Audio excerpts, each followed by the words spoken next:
A denúncia foi feita de má fé, com objetivos espúrios. A imprensa já recebeu os extratos da conta e um atestado do Banco Central provando de maneira inequívoca que não houve o saque alegado. Esta foi mais uma calúnia pregada pelos meus opositores, iguais a dezenas de outras disseminadas no teatro político que se criou em torno da CPI. Enfim, senhoras e senhores, minha secretária teve sua conta bloqueada, não apenas em um banco, mas em 3 outros também, como aconteceu com milhões de brasileiros. Estas foram as acusações. Aí estão as respostas. Além destas, responderei de forma cabal, definitiva e absoluta a tantas quantas sejam as sacadas. Minhas senhoras e meus senhores, sempre trabalhei pela verdade e pela transparência. Tanto que as investigações feitas só foram possíveis, porque logo no início de meu governo tomei uma série de medidas, todas profundamente moralizadoras. Acabei com os títulos ao portador e limitei drasticamente o cheque ao portador. Foi isto que possibilitou o rastreamento dos cheques, identificando através do endosso os beneficiários. Sem estas medidas, tomadas, como disse, no início de meu governo, ou seja, muito antes da CPI, ela não teria chegado aonde chegou.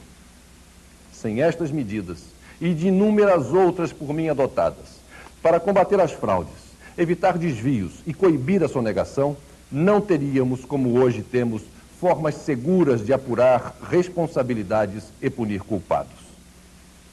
Diante disto, cabe a pergunta: poderia o presidente, que propôs a mais rigorosa legislação contra atos de corrupção, transigir, ou mesmo de longe, ser conivente com o que se lhe deseja imputar? Nunca é demais lembrar também que há 2 anos atrás, com todas as letras e com toda a ênfase, declarei que o fato de ser parente do presidente, conhecido do presidente ou amigo do presidente não dava direito a essas pessoas de agir em seu nome. O sistema presidencialista, como é o nosso, concentra imensas e difíceis decisões na pessoa do presidente da República. Cada ação, cada decisão afeta interesses, vontades e ambições. Essa soma de responsabilidades impede naturalmente o chefe do governo de tratar das questões do seu cotidiano familiar. Relembro as medidas que adotei para reafirmar o meu compromisso e do meu governo com a lisura e a moralidade na administração pública. Fiz e continuarei fazendo tudo para acertar, mas nem sempre se acerta em tudo. E, é claro, cometi erros. Afinal, quem não os comete? Errei por não ter imaginado o efeito das tentações que movem os aproveitadores. Errei por confiar demais em pessoas que mostraram posteriormente não serem merecedoras desta confiança. Mas o que posso lhes afirmar é que minha consciência em nenhum momento aponta dolo ou má fé nos erros que cometi. Resta então uma grande pergunta: quais os componentes que se conjugaram para tentar envolver de forma tão obstinada o presidente da República nesses lamentáveis episódios? A resposta é: os interesses contrariados, as ambições frustradas e a percepção pelos setores do atraso de que o programa modernizador do meu governo, aprovado nas urnas, vai dar certo. Minhas senhoras, meus senhores, apesar dos exaustivos esclarecimentos prestados pelos meus aliados em todas as fases da CPI, demonstrando não haver qualquer participação, conivência, tolerância ou responsabilidade de minha parte, e apesar da conhecida determinação com que me dispus e me disponho a enfrentar quaisquer acusações, anuncia-se agora que deve ser proposto pelos meus adversários o impedimento do presidente da República. E pasmem, falam até em mudar consagrados procedimentos regimentais, ou seja, mudar as regras do jogo. Já circulam com este objetivo listas de assinaturas dia parlamentares onde alguns, até desavisadamente, concorrem para medidas casuísticas que violentariam princípios fundamentais de direito.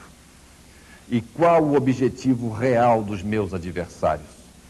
Eles tentam, senhoras e senhores, eles tentam, em 10 dias, cassar o mandato do presidente da República legitimado pelo voto popular.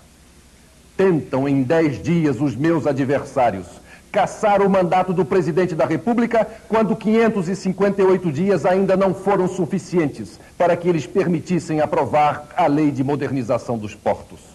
Tentam, em 10 dias, os meus adversários, cassar o mandato do presidente da República quando 487 dias não bastaram para que eles resolvessem votar o projeto de propriedade industrial. Tentam os meus adversários, em 10 dias, cassar o mandato do presidente da República, quando 306 dias não foram suficientes para que eles votassem a lei que regulamenta a Advocacia Geral da União.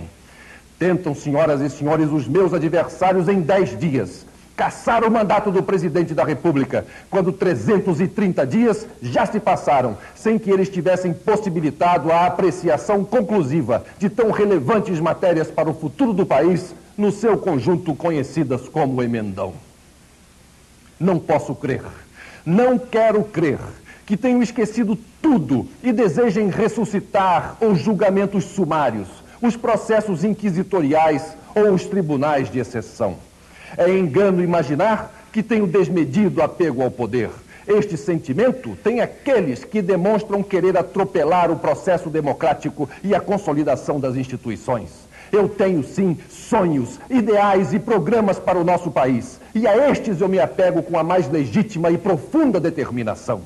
Desejo legar ao meu sucessor uma sociedade moderna, justa e plural, baseada na livre iniciativa e na igualdade de oportunidades. Enganam-se aqueles que pensam que vão cassar o mandato do presidente da República. Confio nos meus aliados, porque conheço a formação moral e pública daqueles que estão ao meu lado. Sei que não se deixarão intimidar pelas manifestações organizadas, pelos que, pensando em servir, desservem o país. Os homens de bom senso, que analisarem os fatos, com isenção de paixões, e os verdadeiros patriotas, estes sim estarão ao meu lado.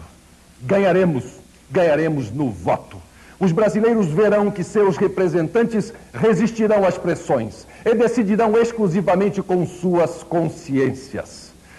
Só darei como encerrada a minha missão, só darei como cumprido o meu programa de governo, após sancionar estes projetos, que permitirão legar às gerações futuras um país estruturalmente diferente daquele que recebi e capaz de se inserir entre as nações modernas do mundo.